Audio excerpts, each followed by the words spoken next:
ಬೆಂಗಳೂರಿನ ಸಾಯಿ ಲೇಔಟ್ ಬಳಿ ಮತ್ತೆ ಮಳೆಯಾಗಿದೆ. ಈಗಾಗಲೇ ರಸ್ತೆಯಲ್ಲಿ ನಿಂತಿರುವಂತ ಭಾರಿ ನೀರು ಅದರ ನಡುವೆ ನದಿಯಂತ ಆಗ್ತಾ ಇದೆ ಸಾಯಿ ಲೇಔಟ್ನ ರಸ್ತೆಗಳು.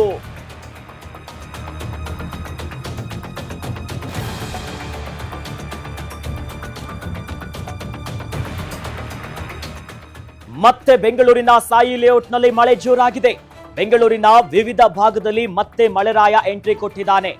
ಮಳೆಯಿಂದ ಟ್ರಾಫಿಕ್ನಲ್ಲಿ ಸಿಲುಕಿದ್ದಾರೆ ಬಹಳಷ್ಟು ವಾಹನ ಸವಾರರು. ಇನ್ನು ಸಿಎಂ ಮತ್ತು ಡಿಸಿಎಂ ಭೇಟಿಗೂ ಮುನ್ನವೇ ಮಳೆರಾಯನ ಆರ್ಭಟ ಜೋರಾಗಿದೆ. ಸಿಟಿ ರೌಂಡ್ಸ್ ಹೊಡೆಯೋದಕ್ಕೆ ಸಿಎಂ ಮತ್ತು ಡಿಸಿಎಂ ಈಗಾಗಲೇ ಸಿದ್ಧತೆಯನ್ನ ಮಾಡಿಕೊಂಡಿದ್ದಾರೆ.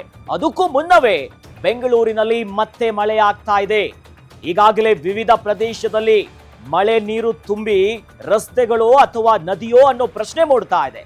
ಇದರ ನಡುವೆ ಟ್ರಾಫಿಕ್ ಸಮಸ್ಯೆ, ವಾಹನಗಳು ಎಲ್ಲವೂ ಕೂಡ ಓಡಾಡೋದಕ್ಕೆ ಪರದಾಟ ಪಡ್ತಿದ್ದಾರೆ. ಯಾವುದು ಗುಂಡಿ ಅಂತ ಗೊತ್ತಾಗ್ತಿಲ್ಲ.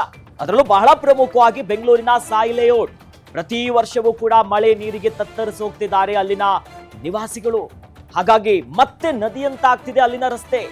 ನೀರು ಹೋಗೋದಕ್ಕೆ ಜಾಗ ಇಲ್ಲ, ಒಳಚರಂಡಿಯ ವ್ಯವಸ್ಥೆಗಳು ಸರಿಯಾಗಿಲ್ಲ ಅನ್ನೋದಾಗಿ ಅಲ್ಲಿನ ಗ್ರಾಮಸ್ಥರು ಈಗಾಗಲೇ ಹಲವು ಬಾರಿ ಈ ಬಗ್ಗೆ ಪ್ರಶ್ನೆ ಮಾಡಿದ್ರು. ದೃಶ್ಯಾವಳಿಗಳು ಗಮನಿಸ್ತಾ ಇದೀವಿ.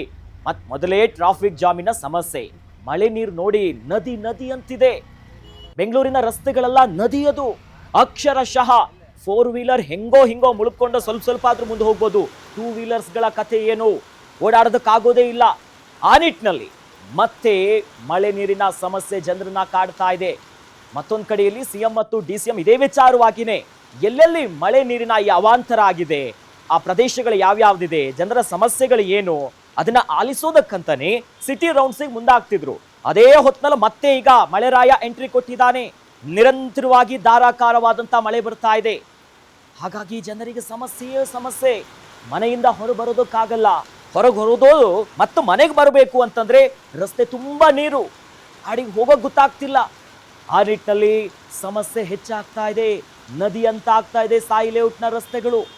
ಓಡಾಡೋದಕ್ಕೆ ಸಮಸ್ಯೆ. ಹೆಲ್ಮೆಟ್ ಜಾಕೆಟ್ ಎಲ್ಲ ಹಾಕೊಂಡಿದ್ರು ಕೂಡ ಮಳೆ ಆ ರೀತಿ ಸಮಸ್ಯೆ ಇದೆ.